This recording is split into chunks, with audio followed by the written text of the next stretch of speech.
You all remember these guys. These are the old school Nokias that everyone remembers. But this is a more interesting one. Let's find out. So I don't know if this is a flagship or not, but we're gonna compare it to a normal Nokia. If you want to know the model number, it's a C2. This cheapo budgeto Nokia. So this is the 6700C slash a classic version, and it has a upgraded 5 megapixel camera with autofocus. And this thing was broken for a long time because of this. Never ever ever take this top piece apart. It will totally break. The only thing it will do is vibrate. It doesn't matter if you charge it. But today I put this in really tight, really good, really tight, and also with the back cover. And I charged it and it freaking turns on. Look at this. Vibrates only one time. And it freaking turns on. So I had to, so let's just start the story of this one. I had my N95 plus this one, but then a different one, not this exact same one, but the same model. And I was going out of the car, and I still love my N95, still works. I had this one, not this one, the other one, but the same model. And it fell out the car with this falling on the concrete, and it had dead pixels on the screen. And I got this thing in a lot of phones, for like 5 phones for free or something like that.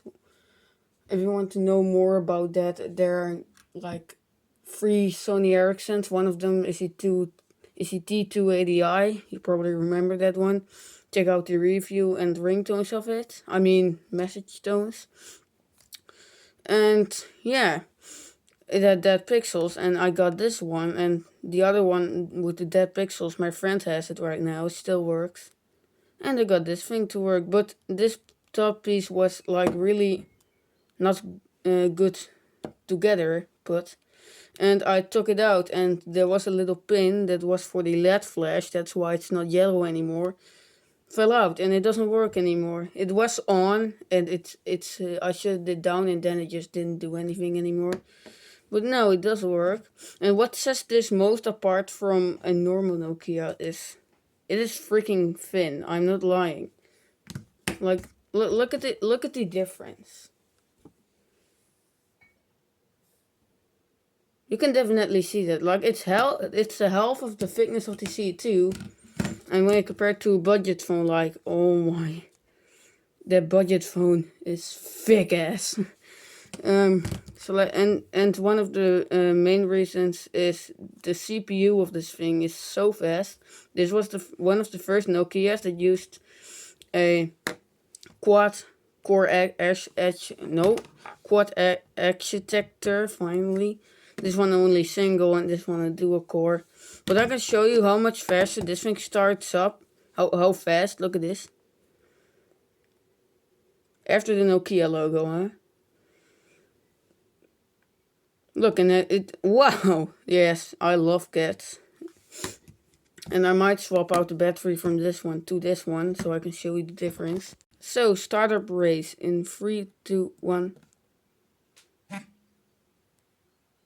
Uh-oh, is this one dead? No. Let you guys see in 3, 2, 1.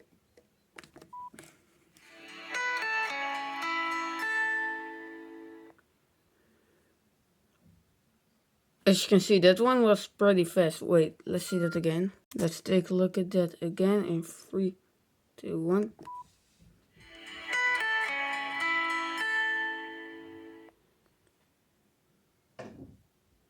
As you can see, that one is actually, whoa, that's actually quite big of a difference. So, dual architecture is pretty fast on this one. You know, they didn't use like a too crappy processor in this one as well.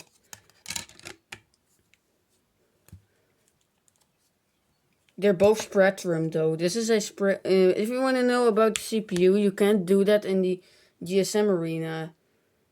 specs, but this one has a Spectrum CS 1026, I think. That's actually quite low, but it is really good for a phone. This one used the way newer 1128, SC1128, and that is way better. And it's quite overpowering, especially when opening things. I mean, look at the store. Like, don't if you don't believe me, but this thing is even faster than the C3 Touch and Type, and that is one of the first Nokias ever that used a touchscreen. I have that one, and I can show it to you because it is one of the coolest phones ever. But I have problems with it because when I turn it on, the screen goes white and then just turns off.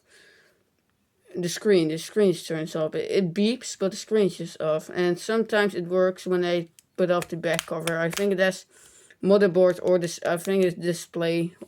No, I think it's motherboard damage because when I turn it on, the screen always turns on. I know the battery's dead on this thing, but I charged it.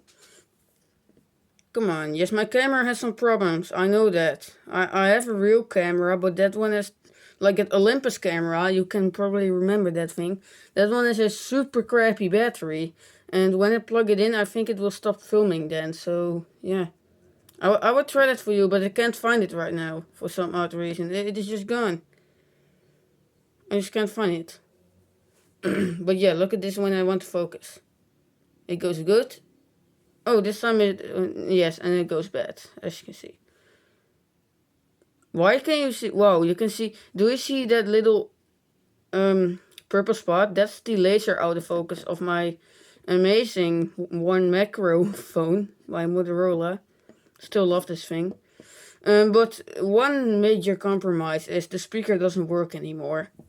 Like, I can show you if you don't believe me.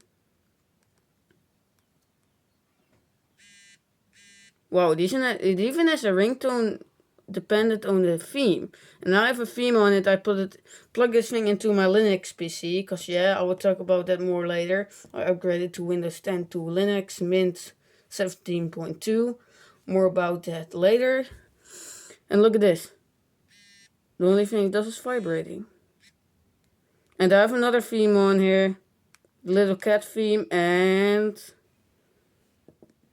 we have the golden theme, the original theme of this phone. But if you buy this phone in golden, you get a golden theme. And I sort of like hacked. No, I didn't hack, but I did sort of cheating, because if you want this theme on this phone instead of the gold version, you just can download it. Can't give the link because I don't really know anymore. Nah, I will keep this one from the little cats.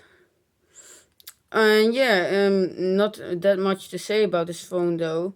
Except its camera. It still works though. The camera was a bit damaged, I thought, but the camera has some good autofocus. Like, it is a bit basic when it comes to autofocusing, but yeah, I know it's totally not a camera I'm gonna film with. Fun facts: my first camera was where I YouTube filmed with was the Nokia 6303i, which I can show. Which is this little guy. I used that thing like for a year as a camera. And 2.3 megapixel, 3.2 megapixel was good enough for me. It was the only major drawback was it was 30 FPS, and I think this is 60. Yes, this is definitely 60 FPS, which budget phones can't, but except this Motorola. So buy this Motorola. Yep, this is definitely 60 FPS, but it can do 120 FPS. They say on GSM Radar. That's incredible for a $150 phone. But enough about my phone now. I'm trying to get the back cover off of this one, this crap bottle.